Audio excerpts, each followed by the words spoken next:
Medina की ज़ियारतें हो रही हैं, 5 स्टार होटलों में बैठा जाता है, मक्का की ज़ियारतें हो रही, पता भी नहीं हलाल हराम कमाई, ये भी तो पता ही नहीं, ये तो सोचना ही नहीं।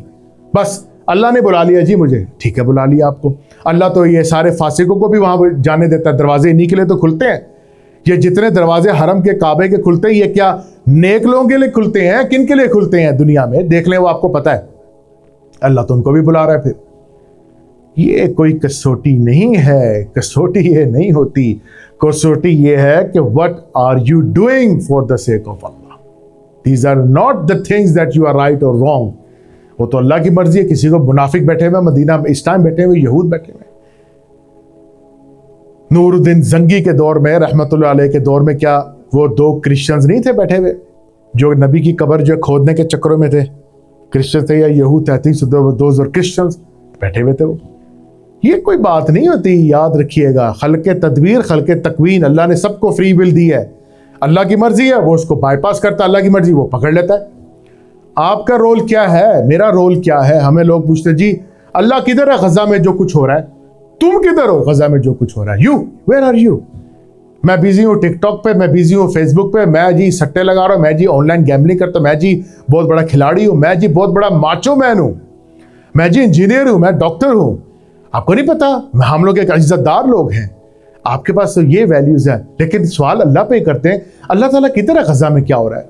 खुद बैठना अमेरिका में, खुद यूरोप में बैठे हैं, टैक्स भरते हैं, और उन टैक्स के बॉम्ब से वो अमेरिका जो है वो यहूदियों को बम देता है और वो तुम्हारे पे मारते हैं, और बैठ के रीजनिंग कर रहा है, स्मार्ट बैठ के रीजनिंग कर रहा है, कह रहा है अल्लाह किधर है, ये सब कुछ हो रहा है। If God exist where is he? It's not the matter where is he, where are you? आप किधर हो? आप अंग्रेज के गुलाम हो, इसलिए आपको हर चीज उस तरह लगती। जब तेरी निगाह में ही बुत हो जाए, तेरे दिल में ही बुत हो, तो जहां मर्जी तू देखेगा तो ये बुत ही नजर आएंगे तेरी तरह के। खुद भी गुलाम, दूसरों को भी गुलाम के दरस दो। बहाना यार हालात ही ऐसे है, आवाज उठाएंगे तो ये हो जाएगा, फलानी चीज करेंगे ये हो जाएगा, वो हो जाएगा। बस तेरी तकदीर ही में ये लिख दिया गया है कि तू बुज़दिल है और बुज़दिल ही रहेगा, क्योंकि अल्लाह देखते हैं तुम्हारे दिल की नीयत एंड द फर्स्ट स्टेप, और फिर अल्लाह ताला आपको नुसरत देते हैं। लेकिन जब स्टेप ही कोई नहीं है, अल्लाह पे भरोसा ही कोई नहीं है, भरोसा जो है वो इब्लीस को, यूरोप की मशीनों का सहारा, ये मशीनरी है, सब कुछ है, इक्विपमेंट है, तो तुमने तैयारी क्यों नहीं की? तुमने तैयारी क्यों नहीं की? आप अपने आप से पूछे ना। ये बड़े बड़े जो महलों में बैठने वाले हुक्मरान हैं, आज परेशान बैठे हैं, दे आर वरीड, और हमें तकलीफ होती है। देखिए मैं कंडेम नहीं कर रहा, मुझे तकलीफ होती है हमारे मुसलमान मुल्कों में जब कुफ्फार आराम से बम फेंकते और हम कुछ नहीं कर सकते सिवाय डिस्को डांस के, तो तकलीफ होती है दिल में।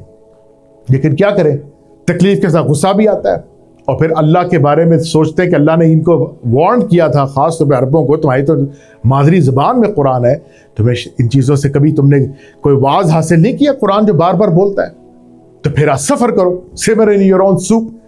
और एक वक्त आएगा, ये जो ग्रेटर इज़राइल का प्लान है, ये आगाज़ है, ये आपको बता रहा हूँ, ये फैलेगा और मज़ीद। पहले छोटे छोटे जो अमराव हैं, छोटे छोटे जो ममालिक हैं ना अरबों के, इनको पहले उन्होंने ख़त्म करना है, फिर ये आएंगे बड़े मुल्क के ऊपर। वो आपको पता है वो कौन सा मुल्क है जो उनका आखिरी प्लान है।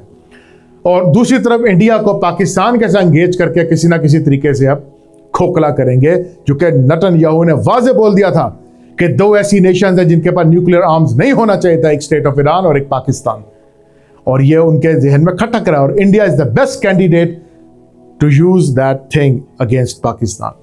और यही आलमी जंग की तरफ बात जाएगी, अरबों के 99 कत्ल हो जाएंगे, एक खानदान रह जाएगा, और अरबों से कोई उम्मीद नहीं है। याद रखिएगा, वैलुल लिल अरब, नबी ने कहा इन पे लानत है, क्योंकि इनके शर से याजूज माजूज एंड ऑफ द डेज हैं, उनके ताले टूट जाएंगे दीवारों के, इनका रोल फिनिश। ये तो खुरासान के बारे में हदीस आती है कि उधर से कोई जो है इमाम मेहदी गुजर निकलेंगे, फिर आगे मामला हज़रत ईसा तक जाएंगे, वो एक अरब होंगे इमाम मेहदी, बाकी कोई मामला नहीं जिक्र इनके बारे में। बाकी जो सारे लोग हैं वो गैर अरब हैं, जिनके मामला से आगे ये सारी आखिरी जंगें हज़रत ईसा तक जाएंगी मेरे इल्म के मुताबिक। अल्लाह आलम, ये है हदीस में जो हमें मिलता है, मैंने नहीं कहीं सुना ना पढ़ा कि इनके साथ क़यादत होगी, नहीं, इनके अंदर नहीं, क़यादत होगी, मतलब एक कायद होगा, बाकी सारे मामला गैर अजब जो है ना गैर अरब करेंगे।